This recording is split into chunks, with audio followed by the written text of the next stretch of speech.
কাশ্মীরে ফের target killing, ধর্ম দেখে খুন। 2025-এ পেহেলগাঁওয়ের বৈসারানের পর এবার কুলগাম। পর্যটকদের পর এবার টার্গেটে পরিযায়ী শ্রমিকরা। কুলগ্রামের ইটভাটায় কর্মরত 2 পরিযায়ী শ্রমিককে গুলি করে খুন জঙ্গিদের। হামলার কথা স্বীকার দ্য রেজিস্ট্যান্স ফ্রন্টের।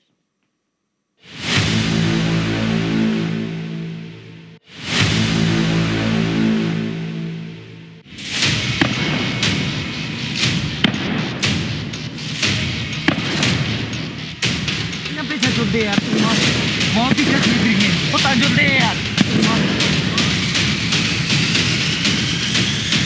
भेलपुरी खाड़ी से मेरा पति साइड में था, एक इंसान आया, उसने उसको गोली मार दी। यहाँ पे उसने बोला कि ये शायद मुस्लिम नहीं है, उसने उसको गोली मार दी।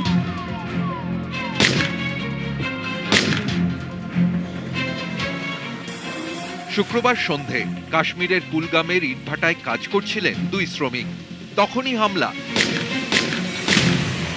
জঙ্গিদের গুলিতে নিহত দীপক রাত্রে এবং ভূপেন্দ্র ভাইয়া। बड़ी अफसोसनाक बात है कि बाहर से जो लोग कश्मीर में काम करने आए थे, थोड़ी इज्जत की रोजी रोटी कमाने आए थे, उन बेगुनाह लोगों को इस तरह निशाना बनाया गया। খুনের দায় স্বীকার করেছে দ্য রেজিস্ট্যান্স ফ্রন্ট, টিআরএফ। এই টিআরএফ লস্করে তৈবার ছায়া সংগঠন। পাকিস্তানের নিষিদ্ধ জঙ্গি সংগঠন লস্করে তৈবা। 370 ধারা বাতিলের পর সন্ত্রাসবাদী কর্মকাণ্ড সক্রিয় রাখতে তৈরি করা হয় টিআরএফ। কুলগামের এই জঙ্গি হামলা ফিরিয়ে দিচ্ছে 2025 সালের পেহেলগাঁও হামলার স্মৃতি। 2 পরিযায়ী শ্রমিকের খুন বৈশরণ ভ্যালি গণহত্যার ফটোকপি। পেহেলগাঁওয়ে নির্বিচারে খুনের আগেও কাশ্মীরে একাধিক সন্ত্রাসবাদী পোস্টার দিয়েছিল টিআরএফ। থ্রেট দেয় লস্করে তৈবার কমান্ডারও।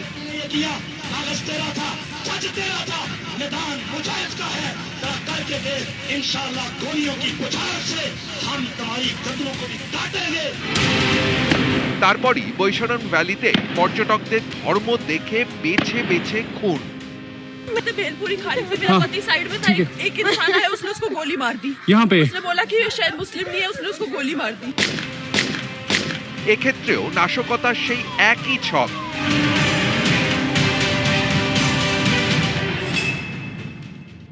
কুলগামেও হত্যাকাণ্ডের 48 ঘন্টা আগে কাশ্মীরি পণ্ডিত, পরিযায়ী শ্রমিক এবং অমুসলিমদের কাশ্মীর ছাড়তে বলা হয়েছিল।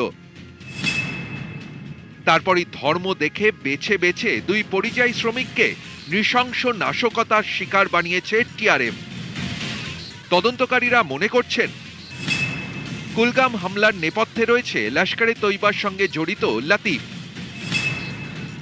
এই লাতিফ লস্কর কমান্ডার A++ জঙ্গি বলে চিহ্নিত জাকির গনাইয়ের সহযোগী। জাকির লাতিফ জুটি কুলগাম, সোপিয়ান ও অনন্তনাগ জুড়ে অপারেশন চালাতো। কয়েকদিন আগে জঙ্গি নিকেশ অভিযানে মারা যায় জাকির, পালিয়ে যায় লাতিফ। এই 2 পরিযায়ী শ্রমিক খুনে AK-47 ব্যবহার করা হয়নি, ছোট আগ্নেয়াস্ত্র ব্যবহার করা হয়েছে।